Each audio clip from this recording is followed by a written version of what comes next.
Baik teman-teman praktikum online dasar reproduksi ternak. Selamat datang di acara 2, mekanisme hormonal, spermatogenesis, dan oogenesis. Assalamualaikum warahmatullahi wabarakatuh. Selamat pagi. Selamat datang di pos 1, yaitu organ otak. Nah, di sini langsung saja. Untuk organ otak sendiri itu secara garis besar dibagi menjadi 3, yaitu ada otak besar di sini, kemudian ada otak kecil sama batang otak. Untuk otak besar itu dia disebut dengan cerebrum dan otak kecil cerebellum. Nah, untuk otak besar ini dia itu dibagi menjadi 2 bagian lagi, yaitu belahan otak sebelah kanan dan belahan otak sebelah kiri. Untuk belahan otak sebelah kanan itu dia berfungsi untuk mengontrol pergerakan di sisi kiri tubuh. Kalau untuk belahan otak kiri dia sebaliknya mengontrol pergerakan di sisi kanan tubuh. Nah, otak besar itu dia merupakan bagian terbesar dari otak.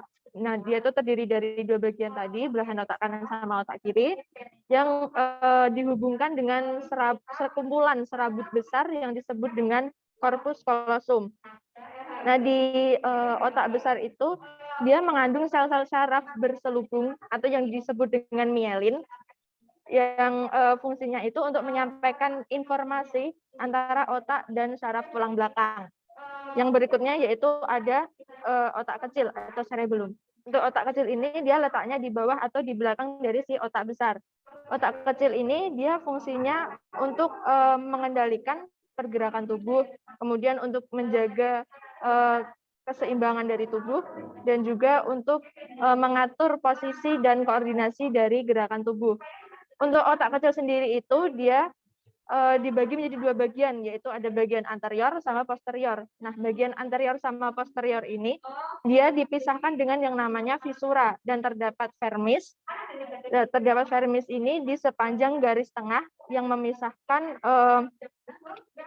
si bagian otak yang lebih besar menjadi lobus-lobus atau bagian-bagian lagi. Nah, untuk visura ini dia merupakan belahan sempit panjang yang dia itu memisahkan antar belahan dari si otak kecil. Jadi berupa kayak garis gitu di sininya. Kan kayak ada belahan gini. Nah, itu yang memisahkan dia visura.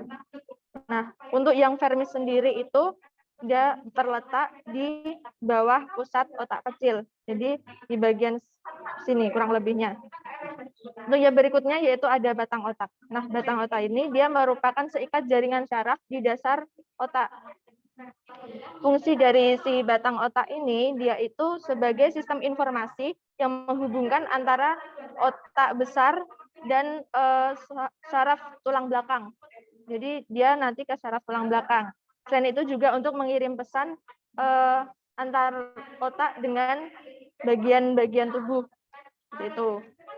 Nah, di batang otak itu dia terdapat salah satu bagian dari batang otak, yaitu namanya medula oblongata. Nah, medula oblongata itu dia merupakan struktur yang menghubungkan antara otak dengan medula spinalis atau saraf sumsum tulang belakang. Nah, yaitu menghubungkan antara otak dengan sumsum tulang belakang. Fungsinya dari si sumsum tulang belakang atau medula spinalis itu, dia itu sebagai pusat gerak refleks. Jadi kalau gerak refleks gitu, dia yang mengendalikan si sumsum itu, medula spinalis.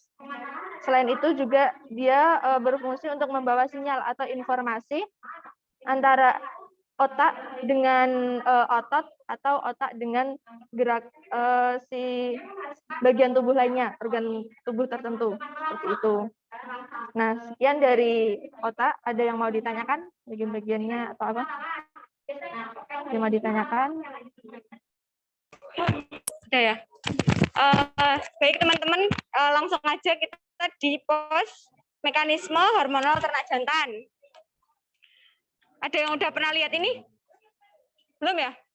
Nah, saya jelaskan dulu ya untuk mekanismenya. Jadi yang pertama itu, hipotalamus ini menerima rangsangan dari luar untuk mensekresikan, untuk merangsang GnRH Kemudian GNRH ini masuk ke hipofisa, kemudian merangsang untuk mensekresikan FSH dan LH. Nah, kita jelasinnya satu-satu ya, FSH sama LH. Kita ke FSH dulu. Nah, FSH ini pada testis itu pada sel-sel spermatogonia. Di situ terjadi perkembangan dari sel spermatogonia menjadi sel sperma. Nah, testis ini kan terdapat dua sel Sertoli sama sel Leydig. Nah, FSH ini merangsang sel Sertoli untuk menghasilkan inhibin, sehingga inhibin ini menghasilkan negatif feedback ke hipofisa. Nah, sebelumnya tak jelasin dulu negatif feedback sama positif feedback, itu ada dua kan.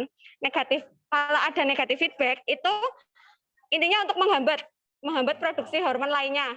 Sedangkan kalau terjadi positif feedback itu untuk meningkatkan.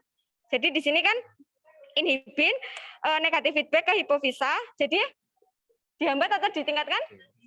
Nah, jadi negatif feedback ke hipofisa supaya FSH ini dihambat sekresinya atau diturunkan atau dihentikan lah. Nah, kalau hormon satunya itu turun, berarti kan harus ada yang meningkat. Nah, yang meningkat tuh ini hormon LH. LH ini di sini terjadi pematangan sperma. Terus LH ini merangsang sel Leydig supaya menghasilkan testosteron.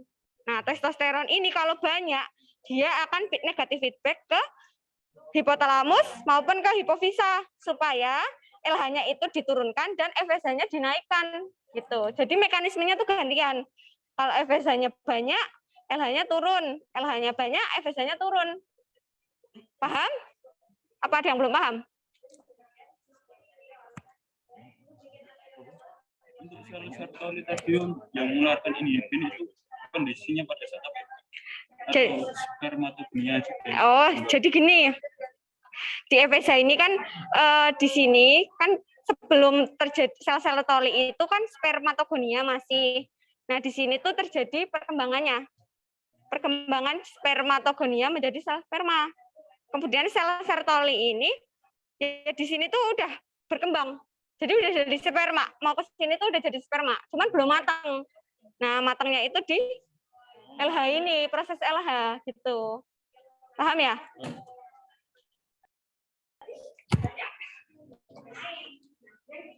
Nah, yang pertama, hipotalamus akan mensekresikan GnRH FSH. GnRH FSH. Nah, karena sekresi GnRH FSH, berarti pituitari anterior akan menghasilkan hormon FSH. Nah, FSH ini akan menuju ke ovarium. Terus terjadi apa karena ada FSH? Pematangan folikel. Nah, ini nih pematangan folikel. Nah, folikel yang matang akan menghasilkan hormon estrogen sama estrogen ngasih feedback positif ke hipotalamus untuk menghasilkan GnRH LH. Nah, sedangkan inhibin mengasih feedback negatif ke pituitari anterior untuk menekan FSH. Jadi FSH-nya turun. Udah nggak ada pematangan lagi. Karena ini hipotalamus menghasilkan GnRH LH, berarti pituitari anterior menghasilkan hormon. Nah, LH menuju ke ovarium, terjadi. Nah, sisa-sisa dari folikel tadi yang ovumnya udah terovulasi itu akan berkembang menjadi korpus. Nah, korpus luteum ini menghasilkan hormon progesteron. Progesteron ngasih feedback negatif ke hipotalamus maupun anterior, sehingga tidak menghasilkan apa? GnRH, terus akhirnya tidak terjadi pematangan maupun ovulasi. Nah, biasanya ini akan dipertahankan ketika ternak itu bunting. Tapi kalau ternak itu nggak bunting, uterus itu akan menghasilkan hormon namanya hormon PGF2 alfa. Nah, PGF2 alfa itu akan melisiskan korpus luteum. Nah, karena lisisnya korpus luteum, otomatis progesteron kan akan turun. Yang ngasih feedback negatif ke hipotalamus atau ke pituitari kan nggak ada. Berarti nanti akan terjadi pematangan dan ovulasi. Udah gitu muter terus. Paham?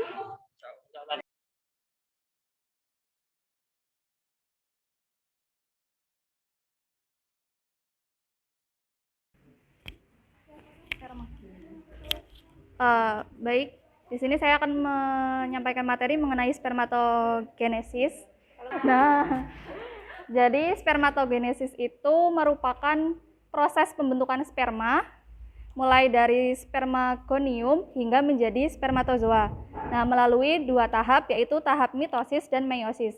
Nah, untuk tahap mitosis itu merupakan pembelahan sel yang terjadi secara sederhana tanpa adanya reduksi. Jadi tanpa adanya pengurangan jumlah kromosom. Nah, dalam pembelahan ini, dalam tahap mitosis, itu akan menghasilkan sel anakan yang sama dengan sel induknya.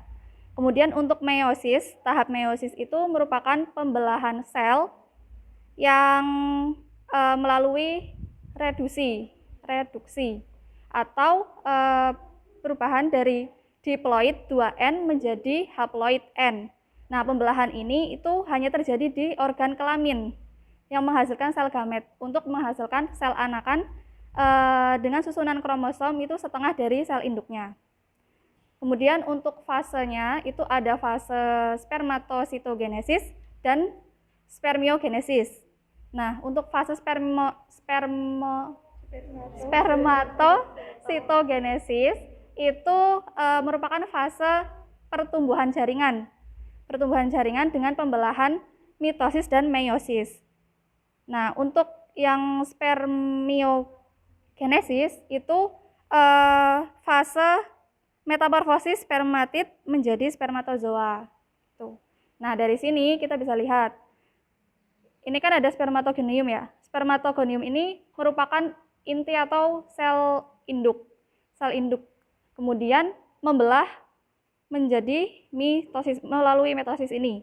Nah, dari 2N menjadi 2N. Kemudian menjadi spermatosit primer. Nah, dari spermatosit primer ini akan membelah secara meiosis 1 menjadi spermatosit sekunder. Nah, dari sini akan membelah lagi secara meiosis 2 menjadi spermatid. Nah, dari spermatid ini bermetamorfosis menjadi spermatozoa. Seperti itu. Oke, di sini saya akan menjelaskan tentang proses atau bagian dari oogenesis. Jadi pengertian dari oogenesis sendiri yaitu proses pembentukan sel ovum dimulai dari oogonium sampai ke ovum di dalam organ ovarium. Nah, prosesnya itu pertama ada oogonium. Oogonium ini kromosomnya 2N atau diploid. Nah, si oogonium ini terbentuk pada fase fetus. Si fetus masih di dalam kandungan. Nah, jadi si fetus masih di dalam kandungan, tapi dia itu udah punya oogonium. Nah, di usia fetus ke 3 bulan di dalam kandungan, dia itu si oogonium ini mengalami pembelahan secara mitosis. Nah, secara mitosis, jadi si kromosom 2N tidak mengalami reduksi, tetap jadi 2N. Nah, tapi namanya bukan oogonium lagi, jadi oosit primer. Nah, si oosit primer ini berhenti prosesnya hingga si fetus lahir. Nah, setelah fetus lahir, proses pembelahannya itu berlanjut menjadi proses meiosis 1 menjadi 1 oosit sekunder dan 1 badan polar primer. Nah, misal di kehidupan nyatanya itu si oosit sekunder ini bentuknya lebih normal atau lebih besar daripada si badan polar primer. Nah, setelah itu si oosit sekunder ini juga mengalami pembelahan lagi secara meiosis yang kedua menjadi 1 ootid atau oosit sekunder dan 1 badan polar. Dan yang badan polar primer ini juga mengalami pembelahan secara meiosis menjadi badan polar sekunder. Jadi nanti hasilnya itu ada 1 ootid dan 3 badan polar sekunder. Nah, pada akhirnya si ootid atau oosit sekunder ini akan berkembang menjadi ovum, 1 sel ovum yang matang dan siap diovulasikan, sedangkan yang badan polar sekunder ini akan mengalami degenerasi atau akan mengalami kehancuran dan akan diserap oleh tubuh kembali gitu. Sampai sini ada yang bingung atau gimana?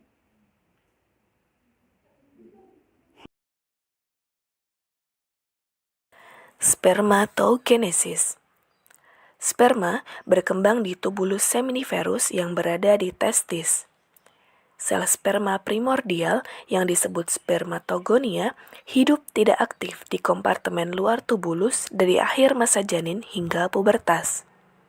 Pada masa pubertas, spermatogonia mengalami pembelahan mitosis, sehingga menghasilkan sel-sel yang identik secara genetik. Sel-sel tumbuh secara bertahap menuju spermatosit primer bersiap untuk membelah diri menjadi setengah ukurannya.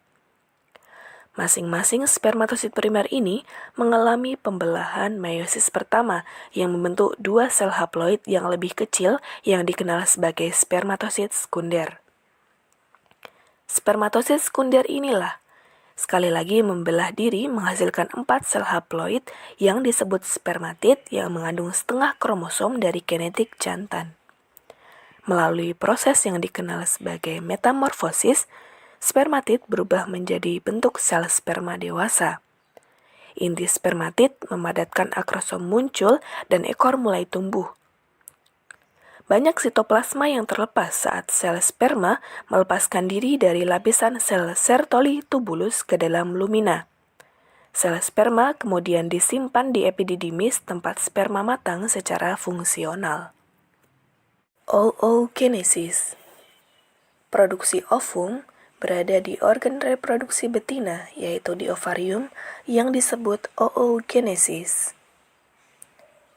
Produksi ovum pada reproduksi betina terjadi selama periode tertentu. Ovum dilindungi dan diberi nutrisi oleh ovarium. Ada banyak folikel yang berada di ovarium. Terdapat 1 oosit primer di setiap folikelnya. Pada setiap bulan, 1 sel telur matang dan dilepaskan ke tuba falopi untuk memungkinkan terjadinya pembuahan. Ovum terbentuk dari sel induk 2N diploid yang terdapat pada ovarium. Folikel mulai berkembang sejak bulan ketiga ketika betina masih di dalam rahim induknya dan berlanjut hingga mencapai usia tertentu. Oogenesis terus berlangsung dan berkembang melalui mitosis sebelum betina mencapai pubertas.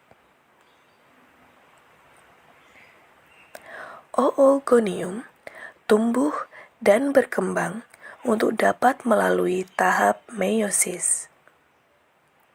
Sel-sel ini disebut oosit primer. Berbeda dengan produksi sperma, selama produksi sel telur, tahap meiosis menghasilkan 1 sel gamet matang dari sel induk yang memiliki kromosom 2N. Oogonium menghasilkan sel kromosom 2N setelah meiosis 1 dari yang kecil yang disebut badan polar 1. Sedangkan yang besar disebut oosit sekunder, karena sel mengalami meiosis 2 dengan sitoplasma besar terbentuk dan 3 sel kecil lainnya membentuk badan polar 2.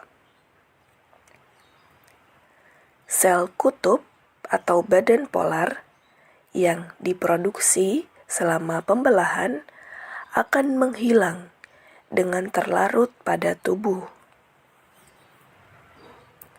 Hal itu akan berdiferensiasi membentuk sel telur yang matang.